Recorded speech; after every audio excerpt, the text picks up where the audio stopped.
If there's one thing that all homeschool parents have in common, it's that we are extremely busy.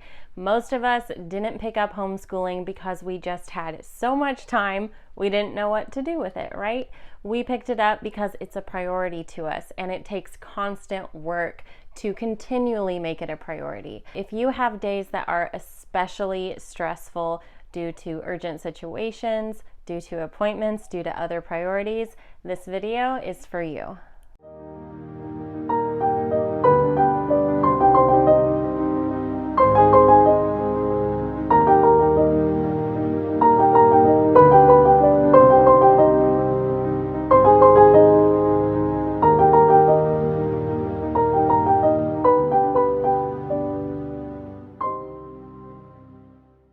I want to share with you 7 quick tips that will help you prepare for the extra busy days in homeschooling so that you can be as efficient as possible. Number 1 is plan ahead. And I know you're thinking, I already do this, but make sure that you are. Here's what I mean. Oftentimes our idea of plan ahead is, well, I know that we have a 3 p.m. pediatrician appointment tomorrow. I know that I have this Zoom call at 10 a.m. and somewhere in between those things, I've got to work out, I've got to cook dinner, we've got to do 4 hours of homeschooling, and I need to do a power hour cleaning the living room. So we're going to prioritize those 2 appointments and then do everything else in order of priority the best we can around it. This is not really planning ahead. Like, it's better than nothing, but not by much. In a phenomenal time management book called 4,000 Weeks, the author Oliver talks about how excellent time management often has to do with facing reality. In fact, he has an entire chapter just dedicated to the importance of facing reality. If you have 16 hours of work planned out for tomorrow, but you're not even aware that it's 16 hours of work and you're just going to try the best that you possibly can because you have this really long list and it's all a priority to you. Meanwhile, you know you're going to be up half the night with the baby. You know in the back of your mind, this is going to take way too long and is unrealistic. Like, that's not a plan. There is so much power and even relief in looking at your day beforehand and saying, realistically, I've got about 10 hours tomorrow to put my all into these goals. What often happens is it makes you panic. You're like, that's not enough time. It's just not enough time. But it doesn't matter if it's not enough time or not. It's all there is. A lot of people like to sit down with their spouse on a Sunday night, look at the week ahead and kind of start fitting things in like a puzzle. If you need to do a faster homeschool day because of some appointments, and that's just what you need to do, and you cannot wish that away by refusing to look at how much time is available in your day. Tip number 2 is to track your time. If you're saying to yourself, I already do plan ahead my week, I already do plan ahead my day, and I'm still not getting enough done, I find it really helpful when I'm stuck in a rut like that to give myself a reality check with how I spend my time. Just doing backwards planning where you write down after the fact, all right, from 2 to 4 today we did homeschool. Okay, I didn't actually get up until 8 a.m. yesterday. Then after you've recorded it for about a week, look back and be honest with yourself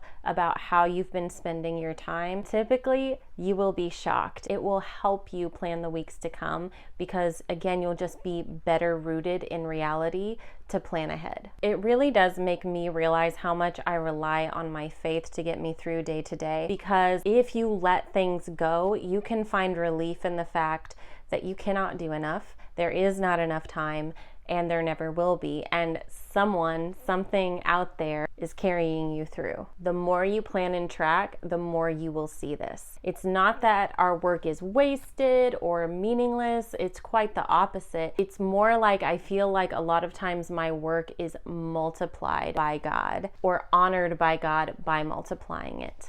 Somehow we are provided more than enough day to day, even though I never have enough time and I'm never really doing enough. Tip number 3 has more to do with helping the attitude and meltdown part of busy days. When you're trying to rush from place to place, do thing to thing, The worst possible thing that can happen to you is then to have uncooperative children. But stressful days are hard on them too. Children find a lot of comfort and security in predictability, in routines, in sameness.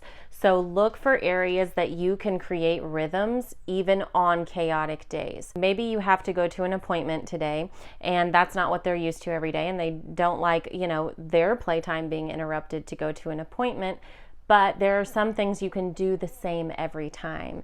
You can give them a 30-minute warning before you leave. You can have them put on jacket, then shoes, then pack their things, and then get in the car and buckle up. And if you do things as a routine that way, in that order, it offers them a sense of comfort, routine, and safety in the middle of a chaotic day. I try to do that same thing with our daily homeschool routine. We do things in the same order every day. If it's going to be different, I give them a warning ahead of time that today's not going to be what they would normally expect. Tip number 4 is to take advantage of audiobooks. By the way, most libraries offer an app that allows you to listen to audiobooks totally for free through your library. So be sure and ask your local library about it. My library uses Hoopla, and then I just hook up my phone to Bluetooth through the app and play a book. If you drive a lot, this can be a huge lifesaver, and I am a believer that listening to books is just as good, if not better, than them reading to themselves, because now they are able to hear the correct pronunciation of words, and they have mom available to pause the story if they don't know what something means. It's also just really great family bonding, the same as watching the same TV show, the same concert, the same whatever. When you're all engaging in the same thing that brings you joy, there's family connection in that. Tip number 5, and this does go hand in hand with a couple other things I mentioned, it's just a little bit more specific, is to warn your kids ahead of time about a busy day. I know I talked about planning your week ahead, but also the night before, when I'm putting my kids to bed, I like to tell them, hey, tomorrow is kind of crazy. Here is where all we're going, and here's why it's super important for you to work with mom about getting up early. It's real important that you guys do this in order. It's also okay if all your chores don't get done in time, because it's more important that we're to this thing on time. It's more important to have your homeschool done here, or homeschool is going to go a little later tomorrow. You're actually not going to start homeschooling until this time in the afternoon, even though you're used to starting at this time in the morning. I think we tend to think they're just kids and they just play and life just happens to them and comes to them, but it doesn't feel that way to kids. Kids' playtime is their work. They do take it seriously. It is unpleasant for them to be interrupted, and it makes a huge difference for them to get some communication about what's going to happen. Tip number 6 is to always be working a little bit on instilling independence in your kids. Now, I have 2 kids, so it is easier for me than it is for, say, a mom that is homeschooling 3, 4, or more children to sit down and do all the classes individually with my kids. But even then, that doesn't mean it's the smartest way for me to go about it.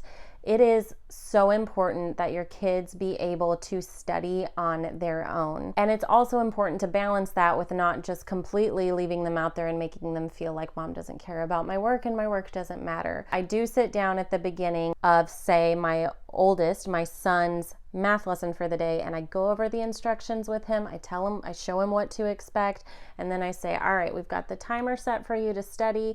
I'll be right over here if you need anything from me. I'm teaching him independence, but I'm also available because I care about his work and I'm invested in it with him. If your kids are really young, this is going to look less like independent time and more like group classes, although I do both.